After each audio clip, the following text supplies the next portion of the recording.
Please, welcome to the stage Harry Stebbings, founder at 20VC, and Robert Locker, founding partner at Visionaries Club. Okay, let's just start with some context on where we invest. Rob, where do you invest in the stack? How much do you write check size-wise? Just talk to me about that first. Yeah, super short. So and thanks so much for having me. Great to be here. And so we invest. We have a seed fund where we're going pre-seed very early, focusing on European software founders. We have another early growth micro fund. So it's a 200 million fund where we set the best product for founders. From our perspective, is not just to build another lead fund where you compete with great multi-stage funds, but to complement those Series B plus rounds with our entrepreneurial network. Because the difference from our LP base compared to other VCs is that we only have successful entrepreneurs. So we have 25 unicorn founders, like the founders of UiPath, Miro, Flixbus, HelloFresh. So people who've built great digital companies and went through the journey. And then we have 25 family entrepreneurs, which sounds boring, but if you look at the European economy, the DNA are 90% of the companies are family businesses. Some of the best companies like LVMH, Peugeot, Fiat, Ferrari, they're all family owned and they're entrepreneurs and they're a great enablement actually for software companies. So we want to bring that into the late stage and that's our strategy. Okay, so today is going to be completely unlike all the other structured talks because Rob's actually a really good buddy of mine. And so we're just going to shoot the shit on some of these slides, which are pretty good actually. Why don't we start on multi-stage investing at seed? A lot of founders are like, Excel and index, they're super interested. Yeah. And actually it'll progress and they might even want to do the deal at seed and people like, signaling, it doesn't exist. Mm-hmm. How do you feel about this, buddy? I think it clearly exists. I think as a founder, there's no right or wrong who you want to partner with, right? There are different strategies on how you want to build your company. Do you want to be more aggressive, more risk-taking? Do you want to be a bit more like organic? I think the thing is, if you look at the whole market, what happened in the last 3 years is that there have been tons of multi-stage funds entering Europe, building a new office. So 5 years ago, it was Excel, Index, Atomico, Baldarton, and a few competing. And now you have Sequoia, NEA, you have Iconic, you have Lightspeed, you have General Catalyst. So suddenly you have maybe 5 times the amount of multi-stage funds in London.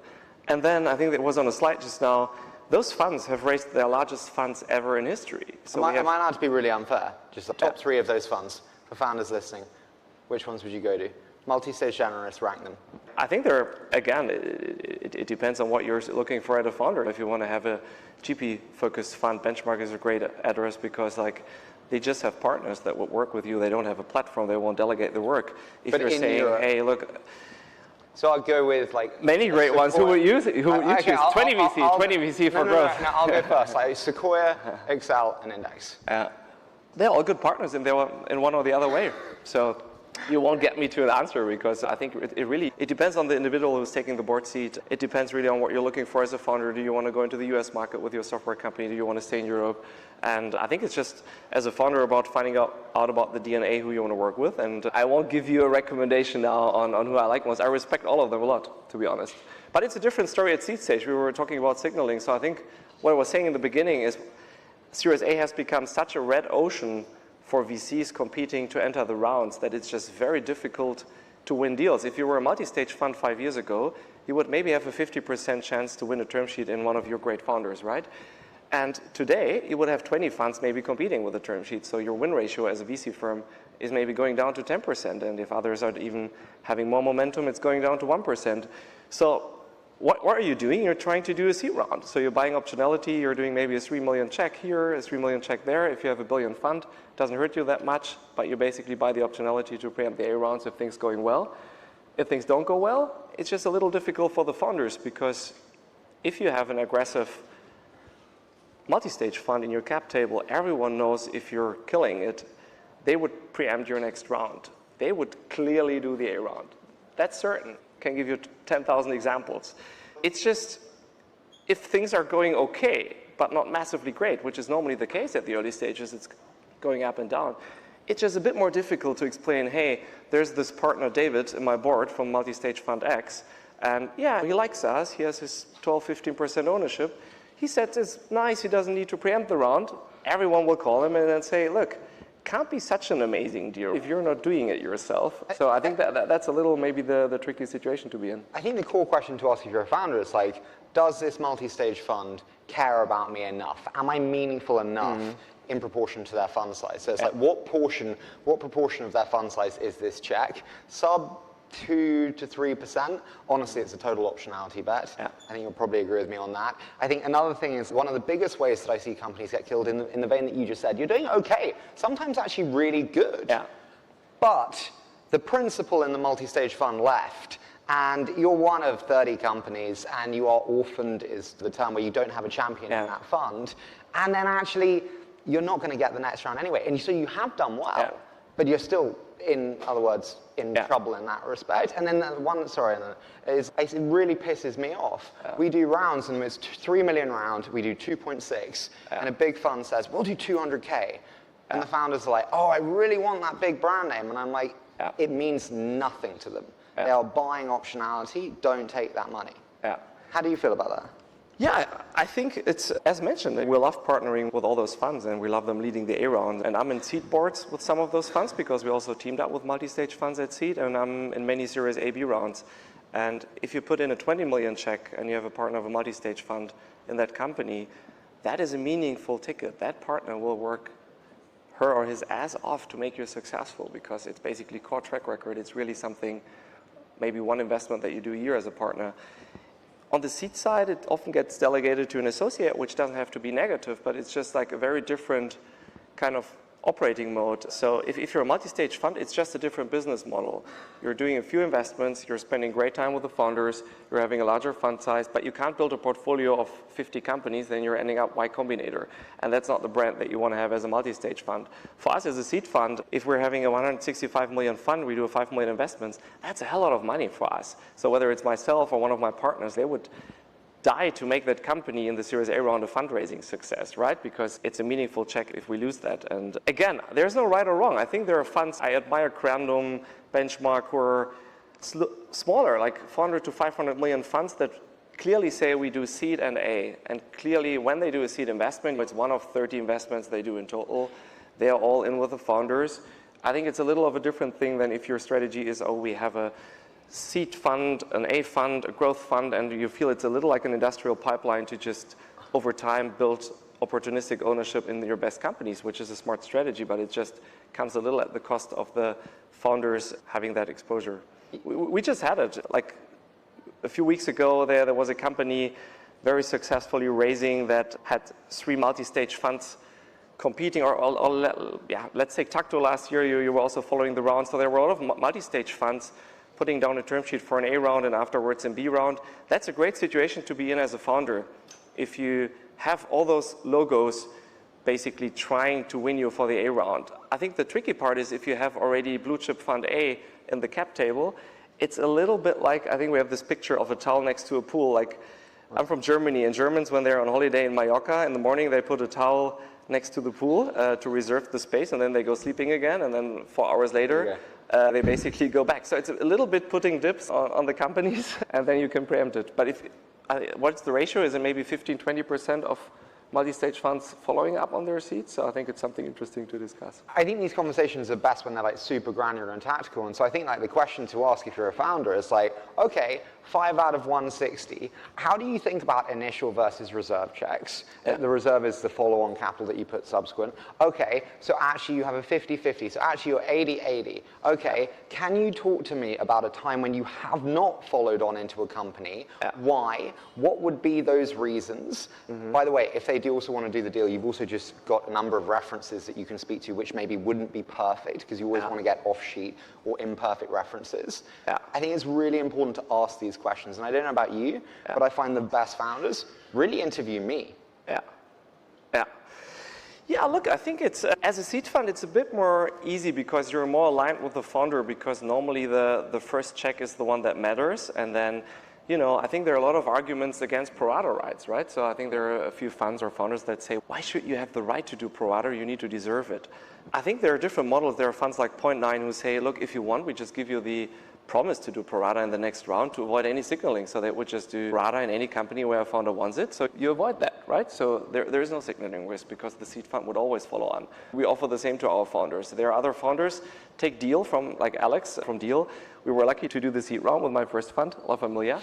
When Andreessen and Spark preempted the A and B rounds, they were saying, look, guys, pro rata? Are you kidding me? Like, I want to do the whole round. And we got really pushed to our limits to be asked like to do as less as possible to make that. And look, and then there are those situations when founders are like, if they're not really, there's three scenarios. Either the founder bloody kills it, then it's a competitive situation anyway, and you would want to do pro rata as a seed fund, and everyone is just fighting for the ownership.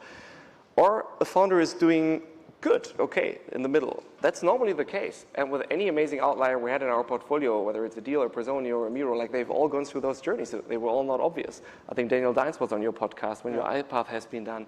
I don't know, 80 fundraising meetings, 2 years fundraising, Vault, Mickey. I think normally companies are in the middle bucket, and that's where there's a lot of room to, we would always do our full pro rata there because we still know the company can go into a great direction. We don't know yet, but we would also offer the founder, if it's a very aggressive situation, to do a little less than pro rata.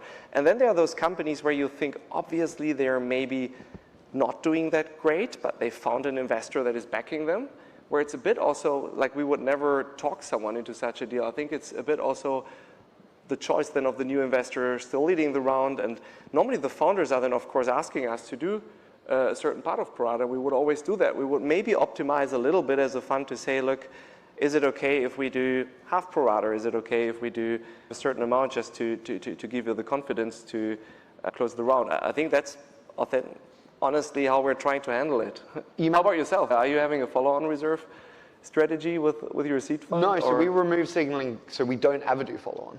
Yeah. And so the reason we don't ever do following, because the reason is when you actually look at the data, and we have probably the most data across, I think, almost anyone. We have 2,700 GP track records. And when you look across that data set, 78% of the time, reserves are misallocated. The way that we define misallocated is they don't achieve a 3x TVPI on paper within a 5-year period. That, in my mind, is a serious opportunity cost of capital. I do agree with you that signaling risk exists, which is why we take it away by saying, we never do it. We always align with you. And from this point on, we're totally incentivized to get you the best next round. If you have actually a very heavy skew towards reserves, actually, we're not aligned. Because that new round that you're getting, I don't want it to be that high. Because I want to double down and put more in. It's much more beneficial to me that it's lower. Also, it creates this really perverse incentive mechanism where you can't really be that honest with me. Because you're always waiting for the next check. I'm like, hey, we're in this together. You can hit me with anything because I'm not writing another check, but we're told if you have a multi-stage fund that does the seed, you can't come to them that easily and say, oh, our head of sales sucks, we missed the quarter, we definitely don't have product market fit, but we'll be coming to you in 3 months for the next round. Doesn't work. And so that's how I approach it. I think it's a great takeaway, by the way, also for you as founders, because there shouldn't be a pro rata right. If I was a founder, and I'm speaking against my own interests a little as an investor, being opportunistic, but why the hell would you give someone a pro rata right? Because either that investor needs to earn it and really show that they're doing great work, so it's even making the investor more hungry to show after a seed round, after an A round, after B round, to really deliver on their promise. Or you have the signaling thing, which again puts you in a negative situation that maybe existing investors don't do pro rata, but in all the other deals they do. So I think we should, it's somehow in Europe, it's still very existent. I think it's fair to kill pro rata rights. I think it's also lazy. I think you're a buyer or you're a seller. And I think pro rata is this kind of easy pass to be supportive. Which I think is just lazy thinking, actually. Good stuff. There we go. There's something I wanted to discuss here, which is realizing they don't have bandwidth. And when we think about venture value add, it's something we all sell. Venture investors essentially sell cash. So we have to wrap it up differently. And venture value add and platforms, as they're called, are so popular. How do you feel about the platform approach to value add today? It's a great question. Again, I think there is no right or wrong answer. It depends on what you're looking for as a founder. What I can say, if we take the extremes, what Harry was mentioning, there are on the one super extreme funds that just give money, don't take a board seat, say that we don't want to get involved, like Tiger, very late stage. Fair enough. And then on the other side, you have those platforms or those early stage funds that try to be super involved and really support them. I think among this second category, you have, again, two very different poles. You have the one that Harry mentioned, taken in Andreessen and Atomico. They have a team of, I don't know how many partners that are just focusing on platform support. The other extreme would be someone like Benchmark who say, we don't have anyone in a platform team. We don't delegate work. We do it as a GP.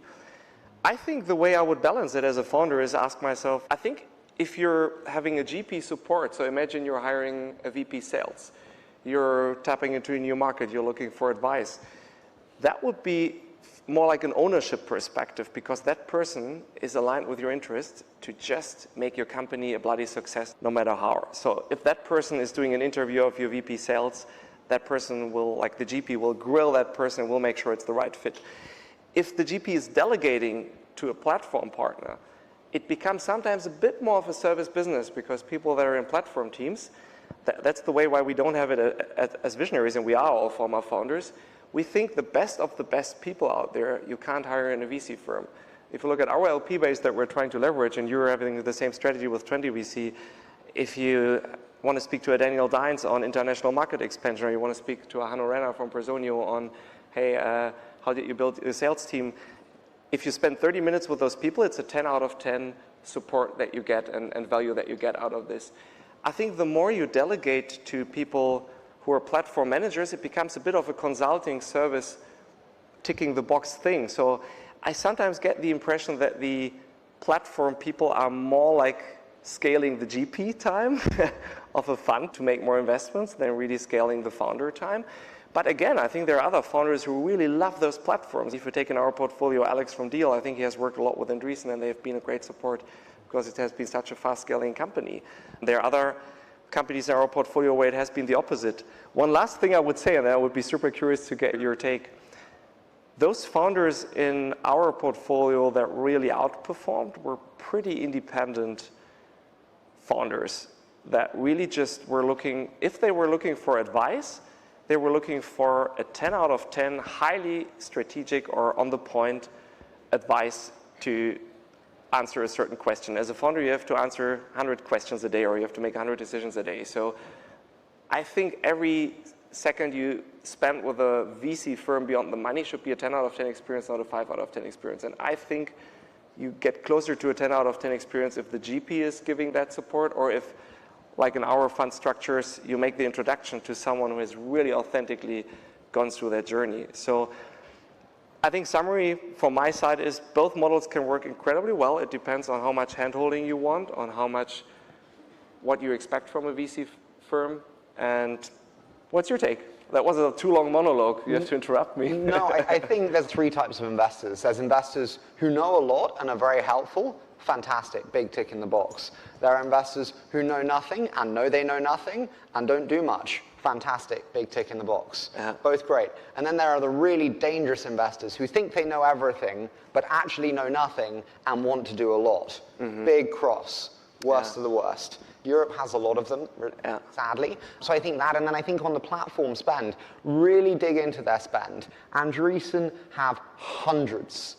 They're actually very deep across every segment of hiring, across every segment of B2B customer acquisition. They are a machine.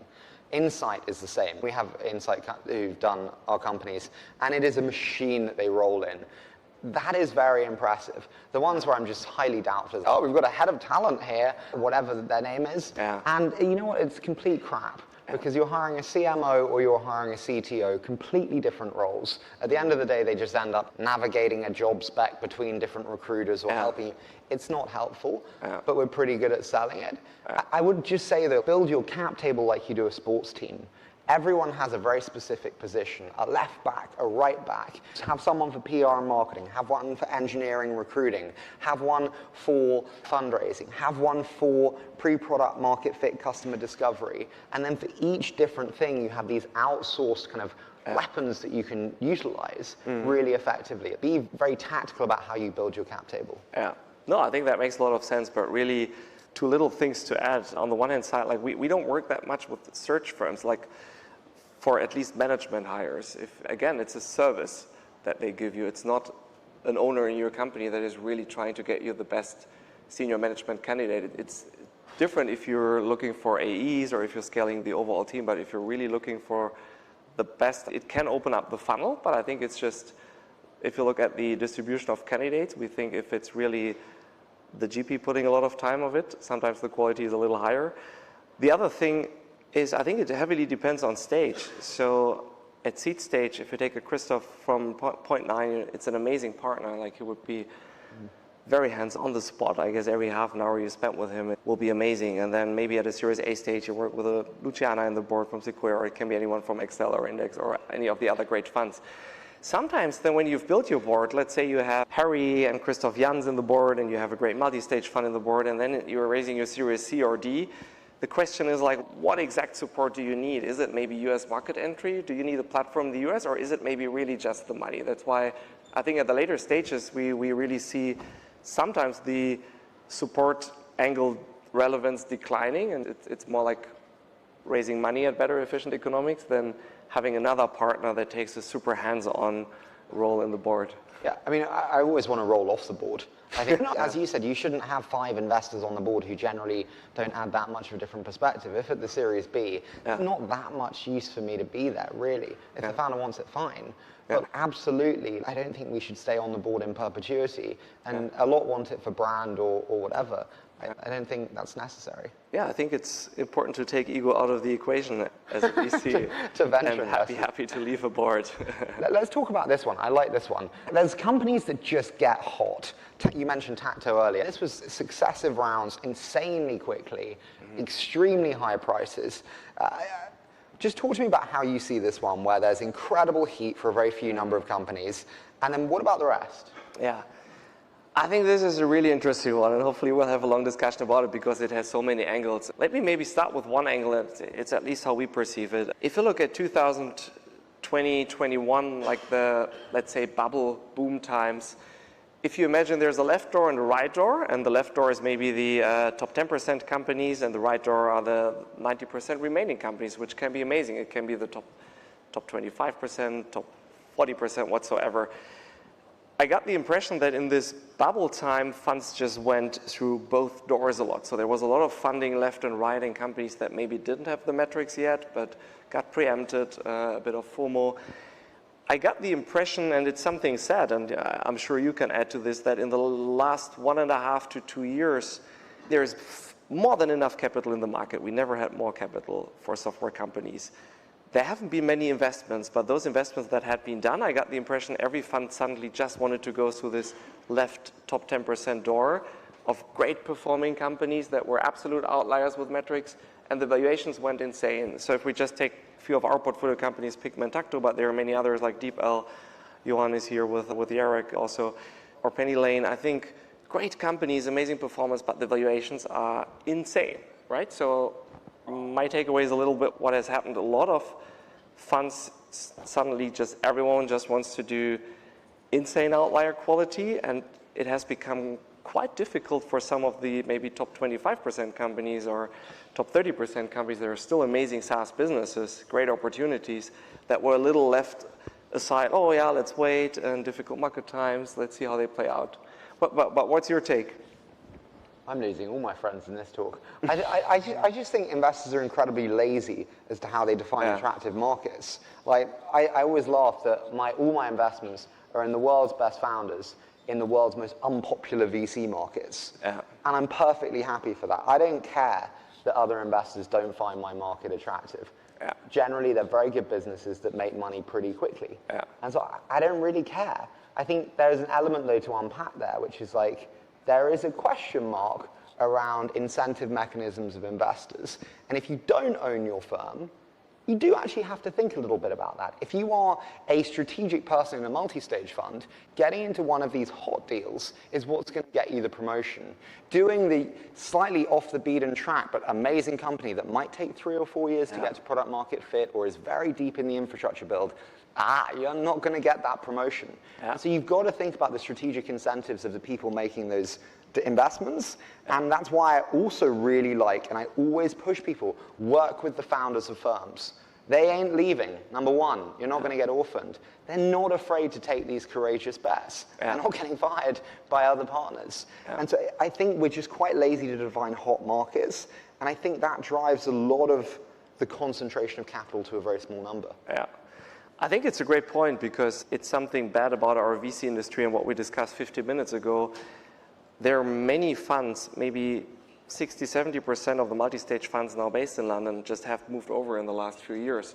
And they had to recruit people from Europe that would lead their practices, but there are not that many VCs that you could hire that have built a track record or have a lot of experience. So it's of course easier, and I think it's a bit of a misalignment of interest to just do blue chip deals that are hyped in the market, trying to win it.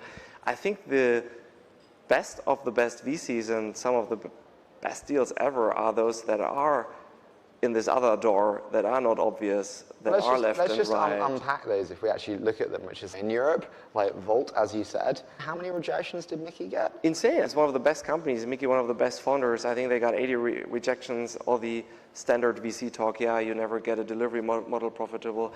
I give you 10 more. UiPath, Daniel out of Bucharest. Back then, many people saying, he has done this 10 years. So standard VC would say, didn't scale in the last 10 years and it looks very manual.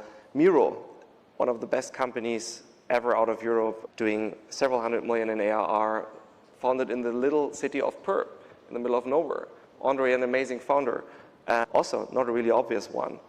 You can continue. So it's basically, we're now talking about the best outliers we have in Europe. But I would argue that more proportionally of the biggest outcomes have been in this door than that door.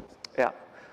I think both doors are fine. I guess there are two rules. You had it in your podcast, following the heat or trying to identify the own alpha. I think it's great that both doors can work well. I think as a VC, actually, the better brand you can build is the right door, right? Because that's the non-obvious one. If you have picked a UiPath or a Miro at the seed stage or at the early stage, it would have been more of a differentiator than if you had done the stuff that all the others are doing. But yeah. When does price stop you doing a deal? Like there are some great companies too that are on the left side that you will get the chance to invest in because of brand, access, network, whatever that is. And when you look at, again, we've got great companies here, but I don't know if the numbers are public, but these prices were crazy. And when do you decide, fuck it, I'm going to do this and double down, or no, it's just too high? Yeah, so two lenses from my seed investment perspective. So from our seed fund, when we do a deal, we never really negotiate the price. It sounds odd. It's more like we want to have a mutual understanding with the founder on what game we want to play and if we're aligned in how we want to build the company and how we can be a good partner. So to give an example, if there's a founder saying, hey, I have an idea, I want to raise 10 million and I'm just amazing, and look, because I have been a serial entrepreneur, I'm raising that. It wouldn't be our DNA because we like humble founders who are product driven, sometimes a bit more nerdy ones, sometimes a bit the outliers. That for us, it's more the founder thinking about why would I choose to make a round expensive or less expensive. So on the seed side, we have more founders actually taking, if we offer a term sheet, we're not often the highest one, but going for a term sheet with us, or even saying I want to do a little lower round because I want to build my company sustainably, I want to keep optionality, I don't want to go into a loser game where I'm sitting on a high valuation and just work against it. So on the seed side, I'd say that it's more this what we're trying to get to the ground of. So we are doing sometimes an expensive deal, but there are good arguments from the founders why it makes sense to raise more money, and sometimes we're passing on a deal at the same valuation because we got the impression it doesn't convince us how the founder is thinking about it. At the later stages, it's a great question because we're also struggling with the market or doing it, and I did many wrong decisions in the past. If you look at some of those companies, I said no to deal. So we were seed investors in Pigment, Tacto, and I could take deal. We didn't follow on in Pigment deal some of the best companies because we thought it was too expensive. It was wrong, right? I think the great deals sometimes, when you review that, when they get preempted, they are just expensive, but it's difficult to figure out where it's a momentum bet that can go wrong and where it's just a great deal. But like when you review that, let's just pause there. Would you do it differently now? We're trying to get better or to judge. So we had a few preemptions again last year and this year, and I think we're just trying to have an honest discussion in our team where we think we're seeing the upside, and I think you have to pay price points for great companies. We're not value investors. We're upside investors. So we're only interested in how big can it get, not that much to make a great deal. But we're also interested in backing sustainable founders. So if we are too momentum driven, we end up being a bit of a momentum fund that just puts in money left and right. And I think the worst thing that can happen, and that's why it comes down to our quality of judging, is if you pay a high valuation in a deal that is just doing average, because then you're building a portfolio of companies, and that was the trap in 2021, 22. So we all drank a little bit of this too much of this wine where it just has been a high valuation, maybe not the perfect SaaS growth metrics, and the companies are doing nice, but they're not really a VC case. So I guess that's what we need to balance, and sometimes we'll be right, sometimes we'll be wrong. In those companies, I regret it. I think the big mistake that I see actually founders make on constructing rounds is their thoughts on dilution and how the venture business works. So if you come to a venture market with a 10% dilution round, you're not going to get the best venture investors in the world to partner with you, because you're going to be giving it max 8% away, because there's going to be 2% for angels, maybe even less, maybe 7%, 1% existing, 2% for new angels, whatever that is. You're not going to get the best. That is the problem with these like low dilution rounds. Now, don't get me wrong, they can work. You can do angel rounds. You can have people who aren't ownership, but like the true tier one partners who founders want as venture investors, you're not going to get. I'm just intrigued to hear how your thoughts are with that in mind on ownership and how you think about that. Yeah, I think as a founder, and we discussed 10 minutes ago the value add that you expect from a fund, and I think there are two things that should go into this. The one is like the value angle. I would always at the early stages just go for the best partner, not that much optimize for 2% more or less dilution, because it's more, you're up building a 10 billion plus software company and you want to get any ingredients on board to make that happen, which is already very unrealistic. It is already something of a massive act. So I would try to get on board the bloody best ingredients in terms of an angel and investor to help me build the upside, and not optimize for 2% more or less, because it's more about what you get there. The other thing is, I'm personally biased totally against like aggressive pricing or raising massive rounds, because I think they're like, it feels nice for 1 or 2 days after closing the round for the founder that you did this amazing deal and you have 7 years runway or whatsoever. But I think it just comes with downsides, because the first thing is you're sitting on a high valuation, you're turning a winner game into a loser game, because basically sitting on a high valuation means you constantly work against proving that you can grow into it. It's a daily pressure on top that takes your optionality. I think having optionality as a founder is the best situation you can be in. If things go amazing, you can always accelerate and raise more. If things go bad, you have the flexibility to do a bridge round, to take in more money from great investors. If things go medium, you have the optionality. If you're sitting on a bloody high valuation, and look at all those companies in the last 2 years, SaaS companies that had to raise down rounds, like that's something terrible to do. Your employee is the most important ingredient. If you have a high valuation, a high strike price for your ESOP, like the people will leave. The smartest people are smart that make the dent in your company. They will understand what valuation you're at. So, and they are leaving. Yeah, they're starting to leave, or they're starting to question, look, we just had a medium year, maybe we grow X%, so maybe 50% below what we wanted to grow. The valuation is high.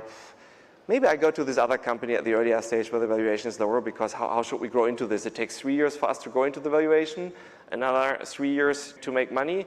That's 6 years for myself, so you lose your best employees, or you have to reprice, which again is not something nice.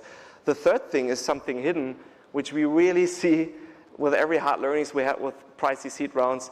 If you have more money as a founder, you're not as diligent with the first employees and hires that you do. You're more aggressive on hiring, and you're starting to compromise on quality.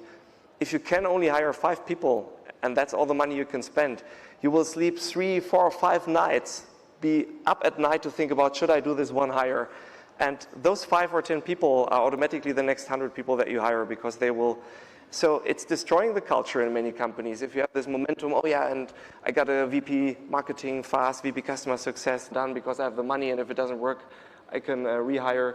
Suddenly you have 50 hires that they've made, which is maybe, I don't know, 60% of your employee base, and then you feel that's not our culture, it's not the right people.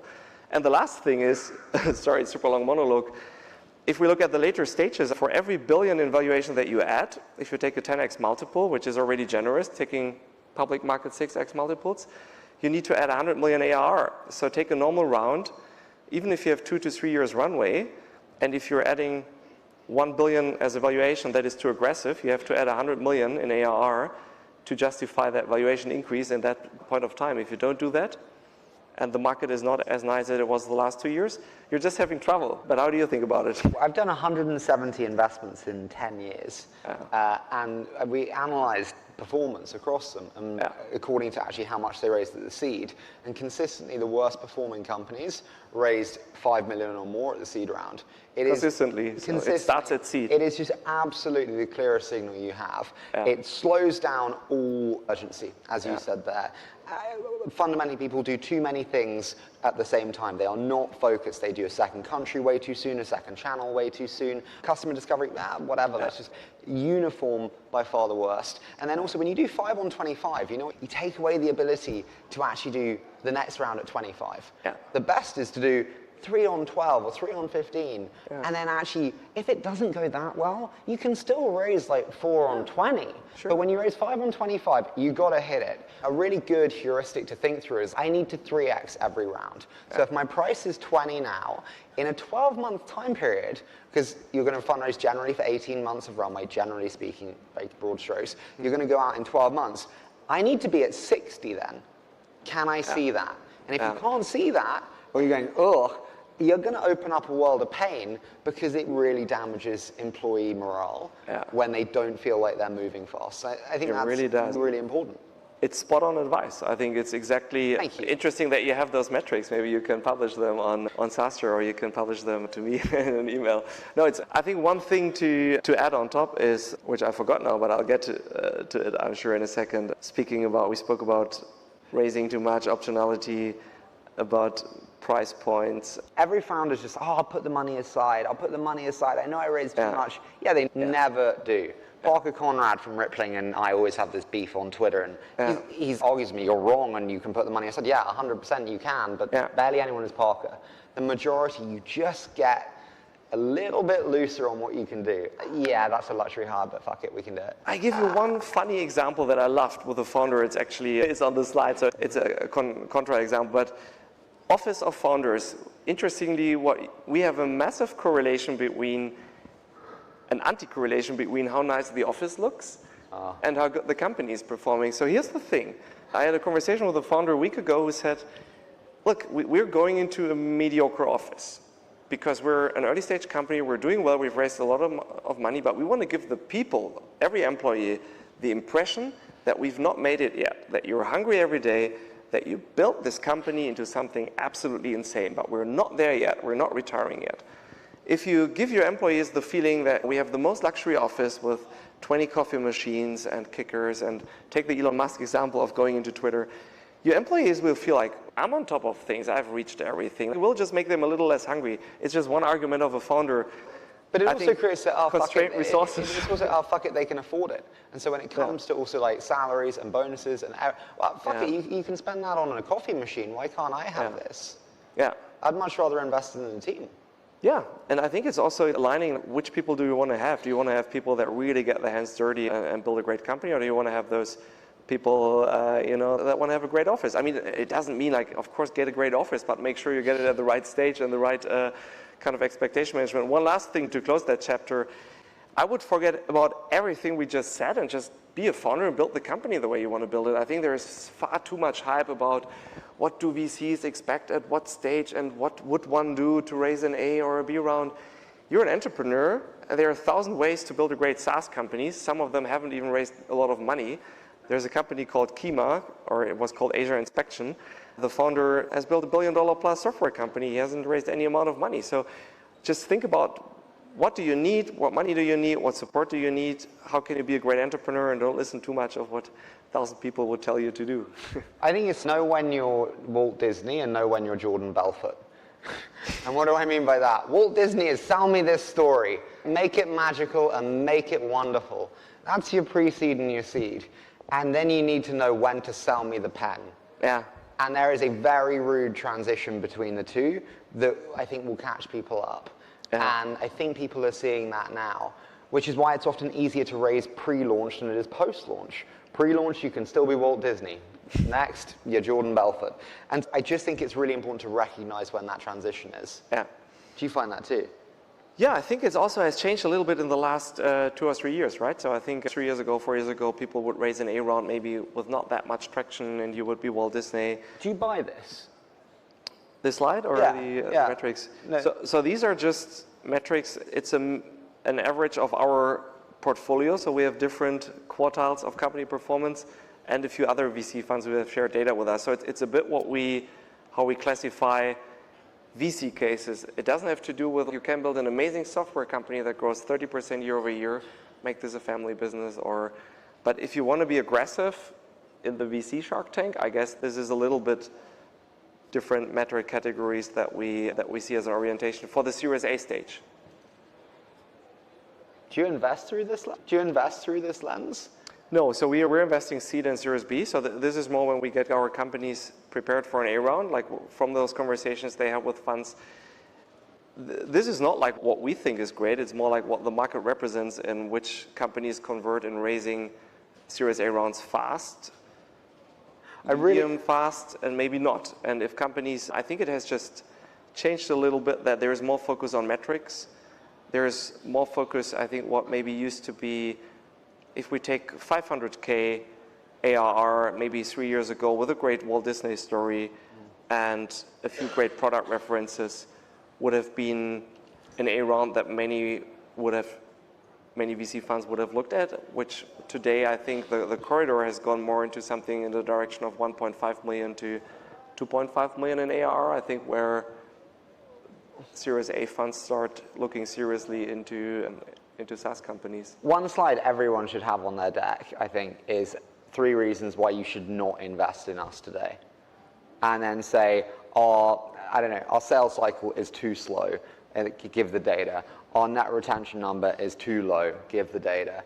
And then on the next slide, show a proactive plan as to how you plan to mitigate each of them. That is the most insightful, self-aware founder who clearly understands their challenges, has a plan to solve them, and is completely humble enough to accept that and on top of it. No one does that when I'm like, because we're all thinking, oh shit, that sales cycle sucks. No, you've just addressed it. You've not only said that I get it, I see that, I see where your head's at, but I see the 3 ways that we're going to solve that here. Wow, that's really impressive. Answer the problems that VCs think before they say them. So what we're trying to do, we're not always best preparing the companies, but we're trying to have a monthly check-in on where we stand with this. And it starts with the seed, like there are no metrics. You're building the product and you're seeing, do people use the product? Once it gets more into a Series A, normally it's the case that some things might look like outlier, but it comes at the cost of others. Like if you grow faster, normally your burn multiple is higher, it's fine. If your kind of sales cycle is bloody long, fine. If you have a good argument like why that is the case and how you want to improve it. I think at the Series A, you don't need to have an answer to all those things, even if your metrics don't track. I think it helps a little bit to navigate the coming from a Walt Disney having a good idea, building a product, to graduating a little bit into what will be important for Series B, C stage, because at a certain point you need to look more into metrics, and I think these are the metrics, at least I think for a SaaS company. So as a human, if you do is it blood picture, is that the English word? If you go to a doctor and he's telling you, oh, yeah, I looked at your blood and blood test, this is what tracking good, this is average, oh, you should have less cholesterol. I think this is a little like a blood test of a SaaS company. It tells something about some health angles, but if Harry had a night out where he drank like 2 bottles of vodka, of course it would show bad. But if you have a good answer that it was just one night out because it was the wedding of a friend, then it's fine to understand it. If this is a recurring pattern over 10 years, you won't do well, the company wouldn't do well if the metrics don't add up. I'm loving these analogies. Final one, what would be your parting words to founders in this fundraising market? I think it's the best environment ever that you could have, because the pace of digitization and digital adoption B2B has never been higher. Europe is home to all those industrial world market leaders. Look at the DNA of our economy. I think it's the biggest enablement you can have building a SaaS company. The capital is there. There's more than enough capital that has been raised. Just be an independent founder. Great founders build great companies independent of cycles, and try to not be too much in a bubble of what VCs expect, and just try to define your way to build the company, and you will succeed. If there's a good product, there will always be a pull, and you can decide yourself what founder you want to be. Do you want to be a VC-driven founder? Do you want to be an organic founder in the first years, like Daniel with your iPath? And I think it has never been a better time to be a founder. What's your take? Someone once gave me wise advice that like getting a great round is like finding the love of your life, which is like, the truth be told, you should not be the best way to do it is to work on yourself and work to be someone that someone else would want to partner with. Yeah. And it's the same thing with fundraising. Work on yourself, make yourself a fantastic product, Yeah. and work to be that thing that someone else will partner with who is also great. Yeah. And I love that analogy. It is. We've really gone from Jordan Belfort to love at the end. But I would say that's a very strong one. We focus too much on what other people think. Yeah. And it's like, just work on yourself and work harder than anyone else. Yeah. That's a great I hope sentence this to has close. been really different, actually. I want it to be fun and discursive between two friends. And so I hope it's been enjoyable. And thank you so much. Thank you for being with us. Thanks.